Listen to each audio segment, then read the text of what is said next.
Hi everybody, I'm Sarah and we're going to work on a nice Pilates flow. So we're going to take it nice and easy and work on some fundamental movements.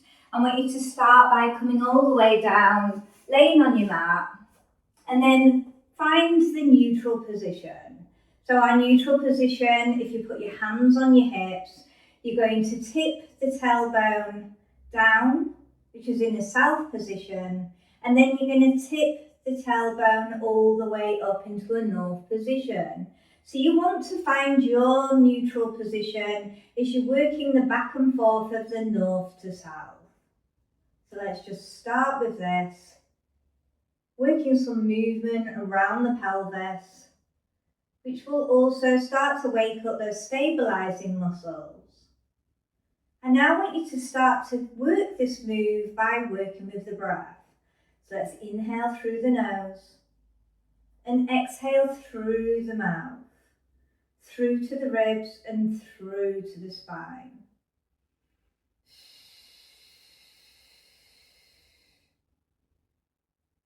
So we're thinking about the diaphragmatic breathing.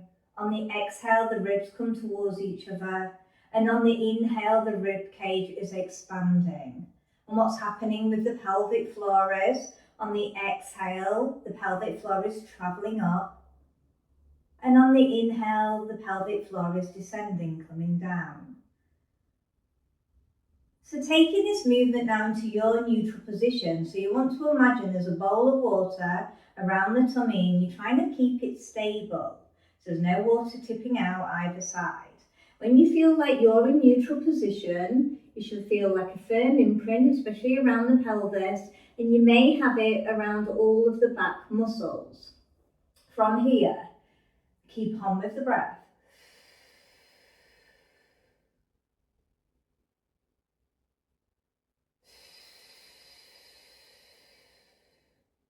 So on the exhale, you should feel a deepening of the lower back, around the pelvis, around the ribs. And on the inhale, we don't want the breath coming into the chest area. We want to focus around the rib cage. And we're just trying to get out of that fight or flight situation. We want to calm down that body.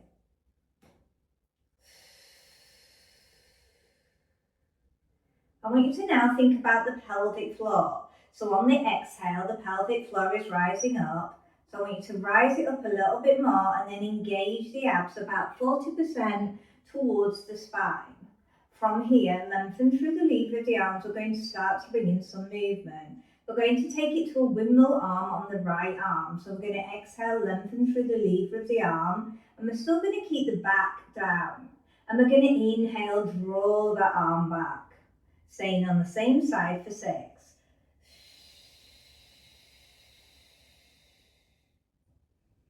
Now, if the arm is creating an arch of the lower back, I would reduce the arm going back.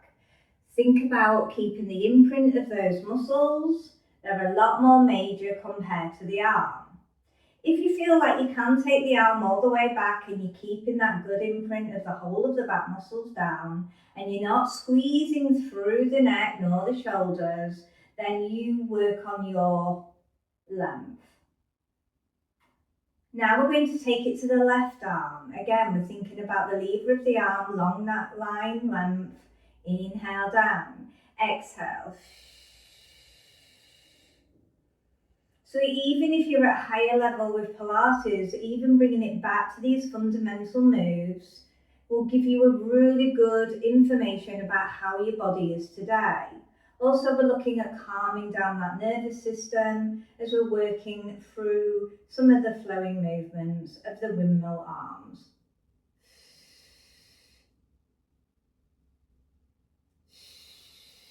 So I'm starting to compare between left and right arm. This is going to give me information about how tight my shoulders are. Have I got any tightness in the upper back? Is there any tightness triggering through the neck? Last one. Bring the arms all the way down. From here, we're going to work on a bridge. So I'm going to start to tuck my tailbone under, and I'm just going to start to carefully peel up, and I'm grounding through the shoulders here, not pushing through the neck.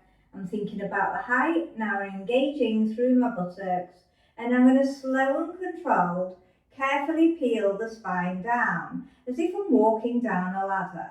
Exhale, start to come all the way up. So just flow with the breath. So if that exhale is gone, you then start to travel down on that inhale. So the breath is leading the movement, not the movement leading the breath. So this way we can start to have that mind to muscle connection.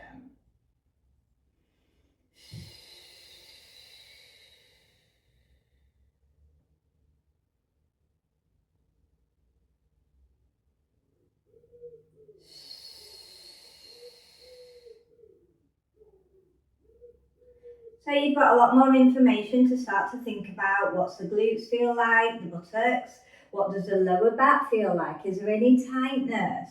Make sure you're keeping grounded through the feet, because that's going to keep the hamstrings switched on, back of upper thigh. We don't want any rocking going on. We want that firm imprint.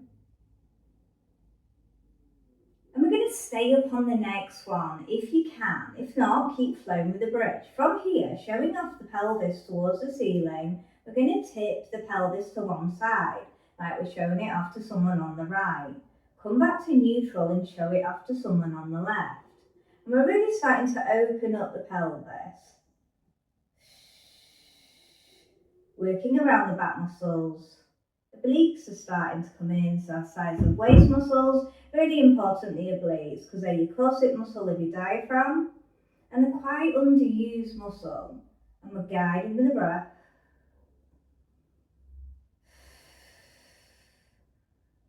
Hopefully you're starting to feel the muscles are working, as you can feel around all the pelvic areas, the buttocks, the pelvic floor, the abdominals, the lower abs, the transverse abs, that's what they're called, the lower back. Couple more, you're doing amazing. If you need to come out earlier, do so. Bring it back to level, carefully articulate the spine down. From here, we're going to bring up a right knee raise to a 90-90. We're keeping stableness in the pelvis, and then we're going to carefully tap the toe down. We're keeping groundedness of the shoulders there, not popping off the floor. So I really want you to start to be accurate with your move. Mind to muscle connection is key. And try to make the leg feel a little bit more heavier if it feels easy. Like, apply that resistance.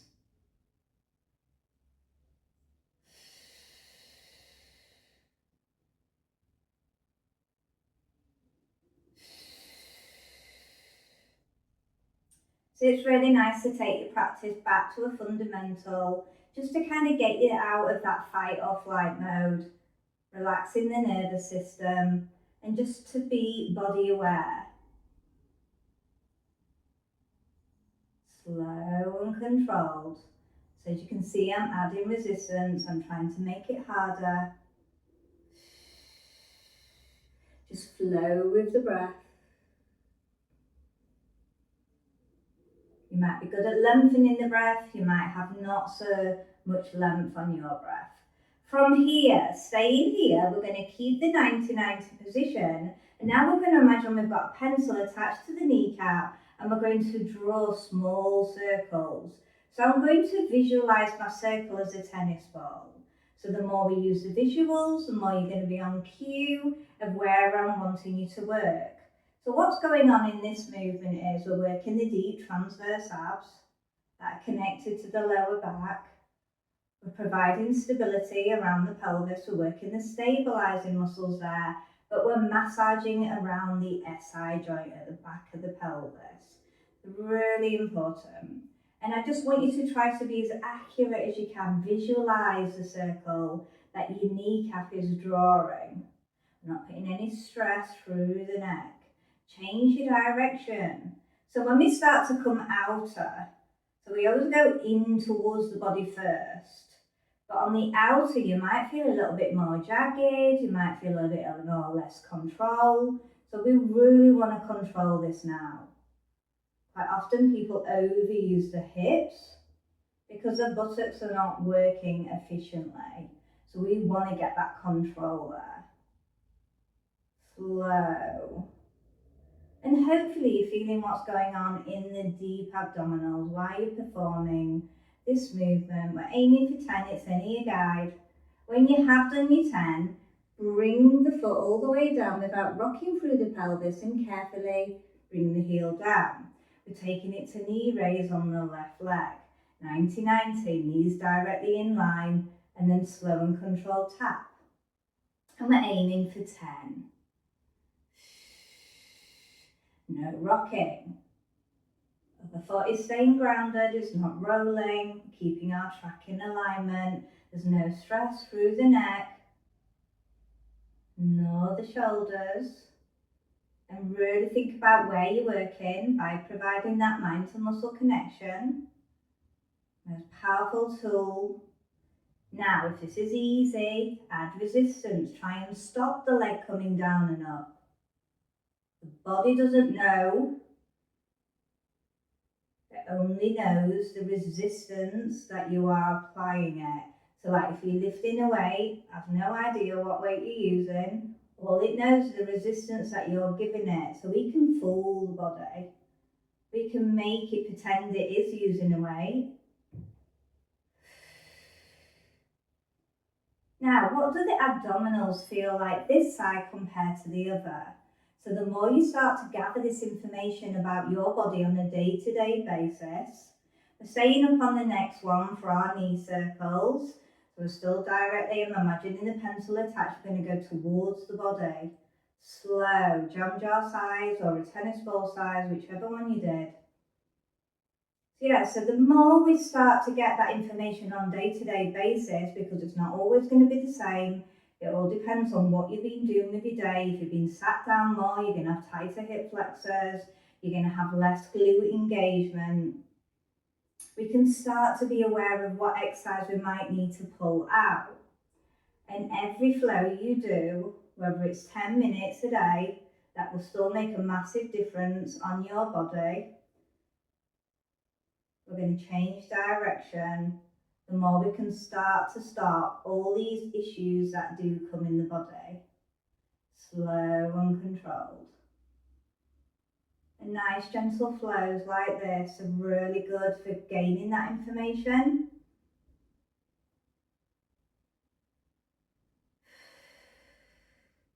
So I would exhale to start my circle, I would inhale to complete it. Make sure you're still keeping 90-90, there's no floppy lower leg.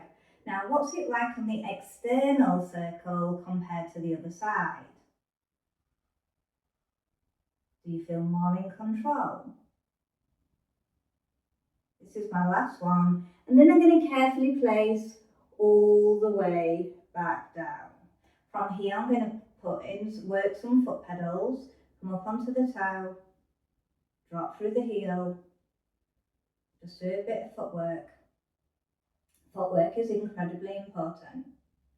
Now, the windmill arms that we worked on, we're going to start to bring those in and we're going to do an opposite leg slide. Now, you can hover your leg as long as there's no movement through the pelvis. And when we start to bring in the windmill arm, we need to think about stabilisation through the shoulder girdle, imprint through the back. So we're going to do right arm, left leg slide or hover, full length. And I really want you to think about the length of the muscle, the stretch. Have a bit of a pause, don't rush with it. Carefully draw the levers back. Place the foot down carefully without rocking through the pelvis. Left arm, right lengthened leg. Make sure the other leg is not moving when you're performing this side. We don't want any bowing coming in of the knee on the other side. That needs to stay stable and it needs to wait to take its turn.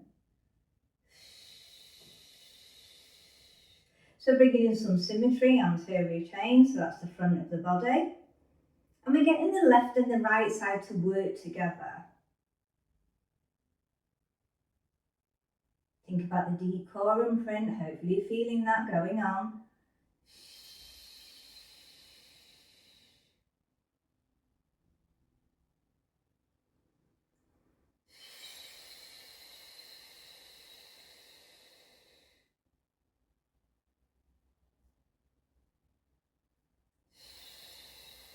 as sturdy as you can be, as accurate you can make that move. You are teaching those muscles how to do their job. And that's the great thing about it.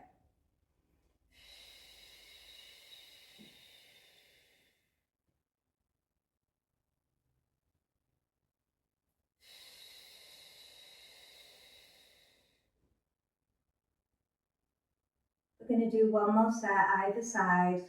So it's the last time you've got a chance to take the information of your body. Remember, you're still keeping the imprint.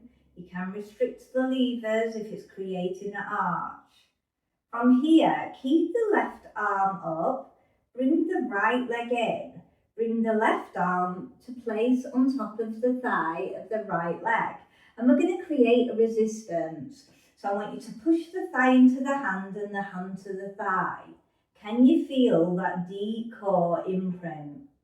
Just keep breathing in it for 5, for 4, for 3, for 2, for 1. Let the levers go.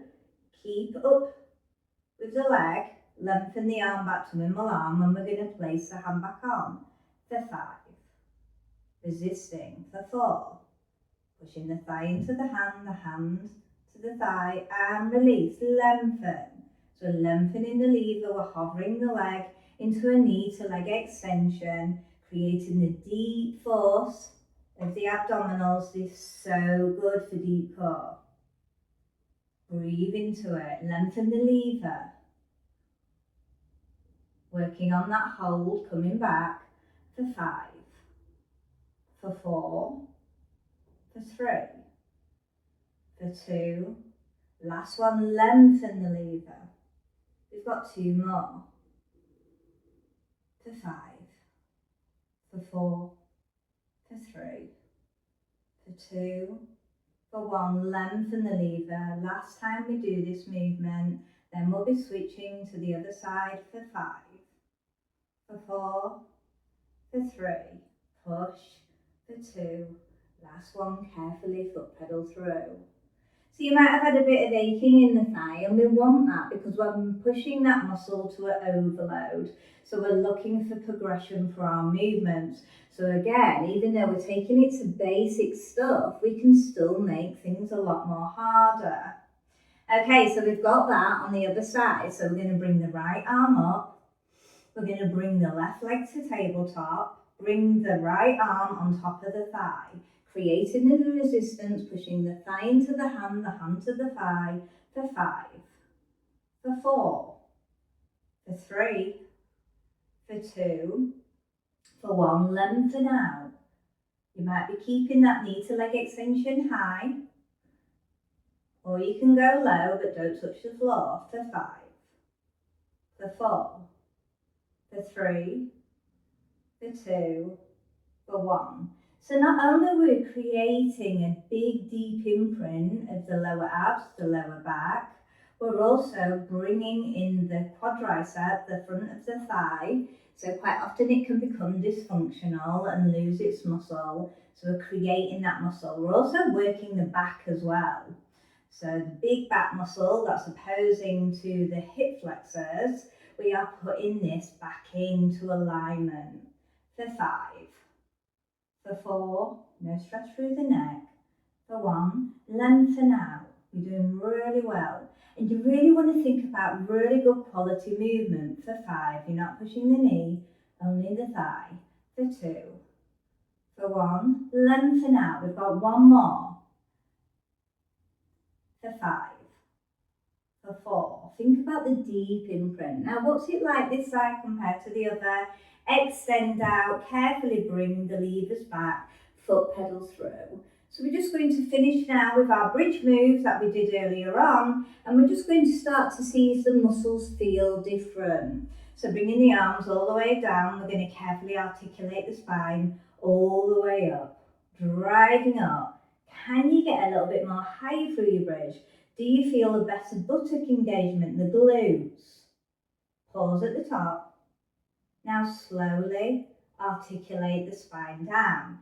Now, is your articulation a lot better compared to where it was when we first started? Let's go again. And we're going to do a little bit of a hold again at the top for 3, for 2, for 1, slowly coming down. One more set. Driving up. Now we're going to hold for 5. Activate the glutes for 3, for 2. Last one, carefully come down. Bring the knees towards the chest. Massage out your back. Couple of large circles one way, and then a couple of large circles the other way. After that, place the feet all the way down. So I want you to bring your knees over to one side. Come all the way up. And I hope you enjoyed that beginner's flow of Pilates. And I hope you took on the information that I said about being body aware of how your body is today. As I say, every day will be very different. And this is what's great about fundamental positions. So well done, and I'll see you soon. Bye.